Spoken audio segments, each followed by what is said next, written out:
আচ্ছা না না না ওকে না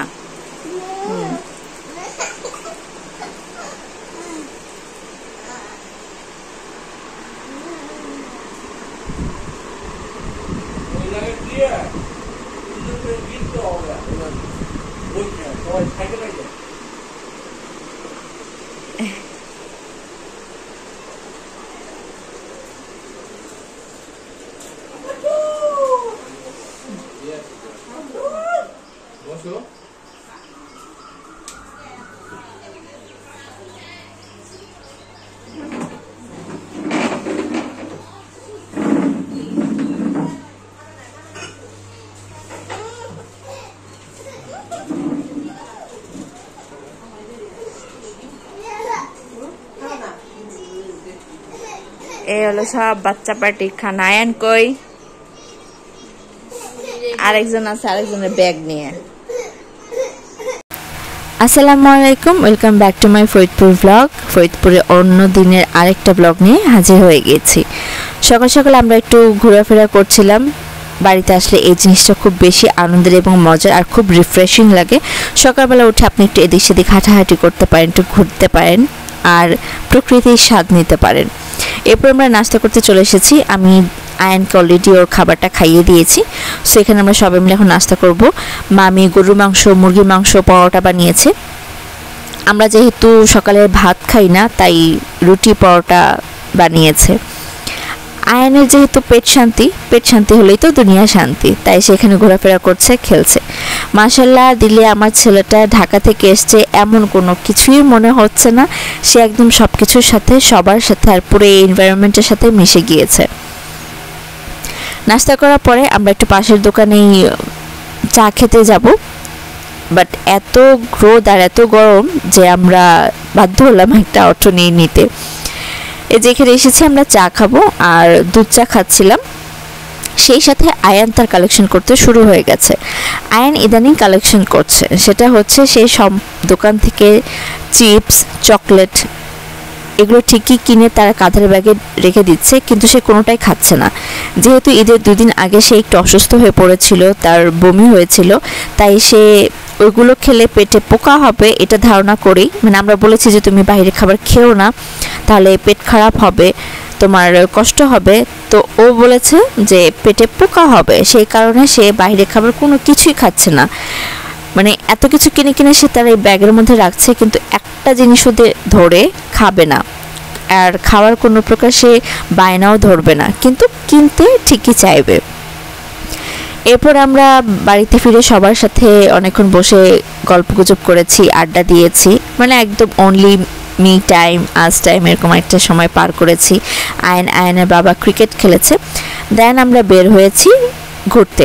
আর ওই যে দেখলেন সজনের কাঁধে টাওয়াল সে গোসল করতে বের হয়েছে এখন ঢাকার সুইমিং পুলে টাকা খরচ করে গোসল করে সেই হিসাবে তার শখ বা নেশা সে গ্রামে এসে নদীর পানিতে গোসল করবে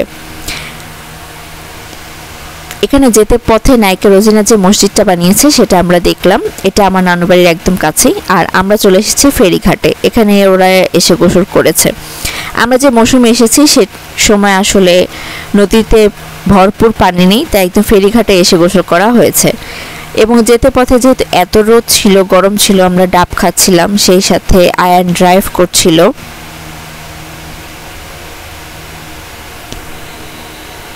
আর আমরা নিয়েছিলাম সিঙ্গারা পুরি আর আয়নের খাবার খিচুড়িটা আমি নিয়ে এসেছিলাম ওকে খাইয়ে দিব বলে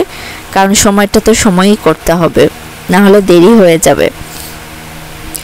এরপর আমরা ফিরতি পথে আম্মুর ফোন পেলাম আম্মু বলল যে আজকে দাদু বাড়ি যাবে তাই আমরা এসে একদম ফ্রেশ হয়ে লাঞ্চ করে বের হয়ে যাব সেই হিসাব করে আমরা ফ্রেশ হয়েছি এখন লাঞ্চ করতে বসে গেছে সবাই এই ঈদের সময়টাই সবাই একসাথে বাড়িতে আসে আর আজকেই সবাই একসাথে চলে যাবে